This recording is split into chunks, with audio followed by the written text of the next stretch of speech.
channel, welcome. If you're new to my channel, thank you very much for clicking on this video.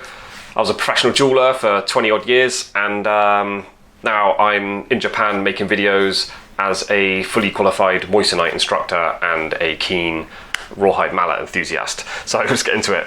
Right, so this ring I featured on my last video. I'm gonna size it down, so I'm gonna give you some tips on sizing rings down. I can't believe I've had this channel going for like 3 years or whatever it is now, and I haven't done any ring sizing videos. That's mad to me, because the majority of my work, working as a professional jeweler, maybe not a majority, but a job that I did more often than, by far more often than any other job, was ring sizing.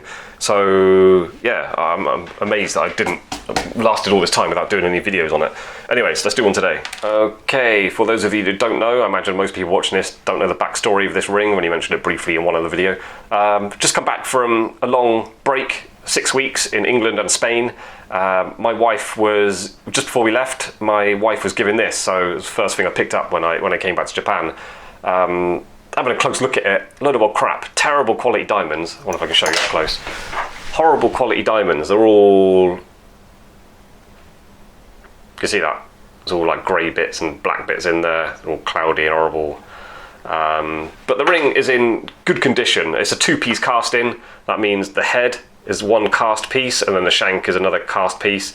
Or potentially, anyway, it could have been a handmade shank joined up to that.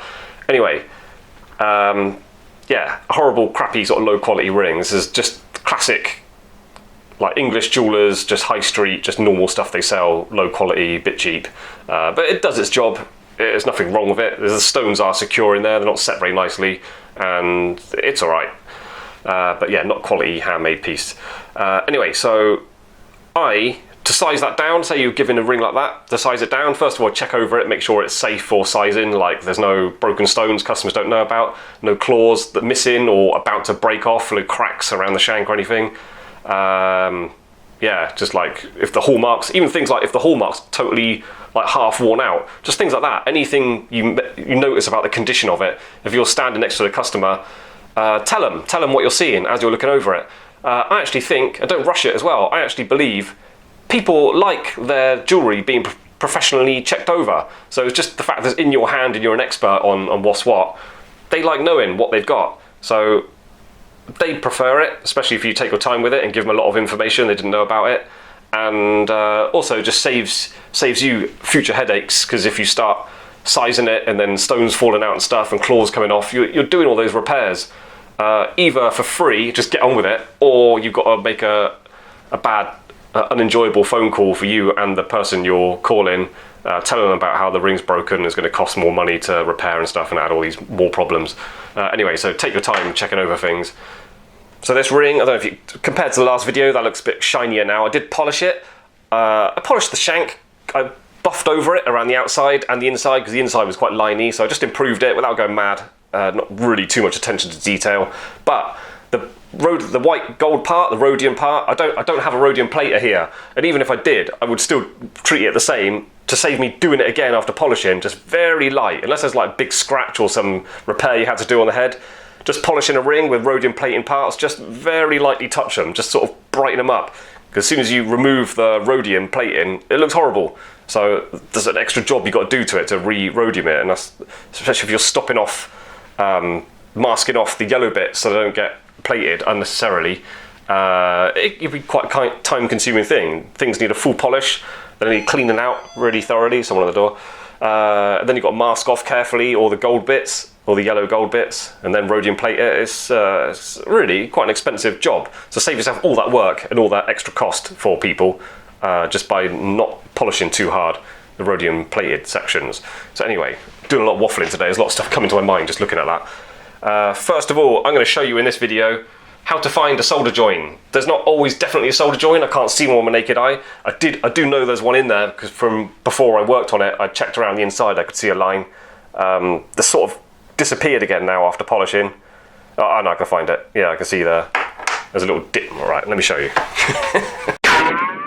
Right, so finding a solder joint. Have a quick look. This one's freshly polished, so quite likely to be more hidden than before. Rings don't definitely have a solder joint, but you should always look for one anyway. So look around the outside. As most least likely I think you're going to see one around there. Where you find them is sort of on the inside or the corners. So get your 10 times loop. Hang on. Get your 10 times loop. Can you see? There it is. You see that? There's a bit of a line, just a bit of a dip on the corner. That's just where, after polishing, maybe pulled the solder out a little bit. You can see the line right up the side there. So just that. I know there's a join in there, but just because you found one doesn't mean you should stop looking. You should check the whole back of the shank, because there could have a join there, could have a join there. Quite commonly there's two side by side where it's been sized up in the past. There's two pieces, two solder joins. Anyway, whatever you find, you want to always cut through that join again, because you want to, if there's 2 joins, 3 joins, if you're working on it, if it's at all possible, try and reduce the amount of joins in the shank. It's going to be stronger and less solder joins. There's less of a messy ring then. Okay, so I found the join, at least one join. There might be more. There might be some I didn't see with that. I found it with a loop. Problem is, you put the loop down and then put that on your bench peg. It's very difficult to see that with my naked eye. I might sort of be able to find it, but I want to be really confident I'm cutting directly through it. I want to cut through that solder joint, not to the left or to the right of it. That's just more problems in the future. I want to cut directly right through it. So the way I confidently highlight that joint, plus find others, so with the camera right in front of me, right in the way, I've got to show you it from this angle though, because I'm about to heat up the shank and I want to show you the colour change. Solder joins always change colour at a different rate to the metal. So it's very useful because it helps you see them basically. So what I'm going to do is, you totally don't need to do this with diamonds in a gold ring, protecting the diamonds. This is just flux basically. But I am thinking I'm protecting the rhodium plating as well. Really don't want that to damage or get burnt. So I'm just getting it nice and wet with flux. That's what that is. So now, this is not like annealing or anything. This is just getting it hot.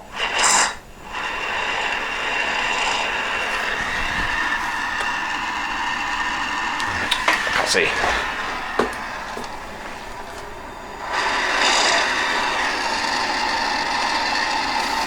Going over there.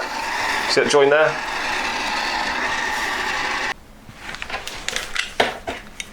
Don't know if any of that showed up on camera. Very difficult. Air conditioning blowing on me. Maximum difficulty is what I like. So yeah, the join is just there. It's a lighter colour. The gold is going sort of dark yellow. There you go. That's all I need to do. I can't see any more around the shank. Oh, yes I can. This has had a piece put in. Now, let me do a bit more the other side.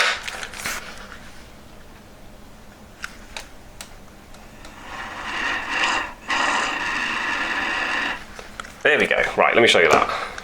Yeah, really clear now. See that? How they've oxidised differently. Got little lines here, there and there. So that's had it's either been sized up quite a lot. It is quite a big size, a size N. But that's so big, I reckon that shank has been worn out and then they've put a big piece in there. I don't know, I can't imagine. I mean, I don't know the history. It might have been sized down loads in the past and then sized back up again, a bit past where it was a standard. But yeah, you can tell from the side of it. I think I mentioned it was done not very nicely. Looks thin there. That little section's quite thin.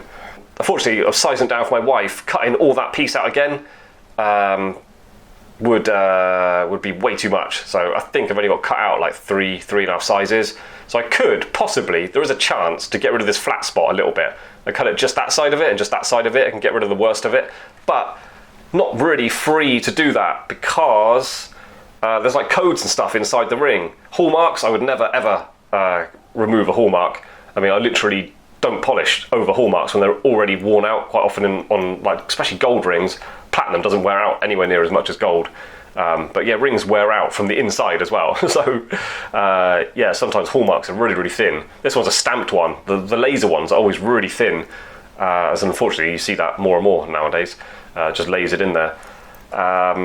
But this side has got like G.50.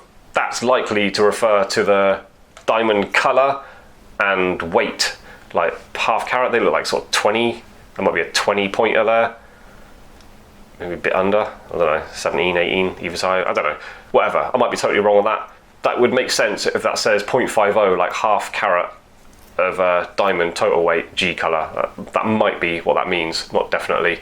But yeah, if I was doing a big cutout, I would cut into that code rather than the hallmark. But anyway, things you want to look out for before you start chopping up rings.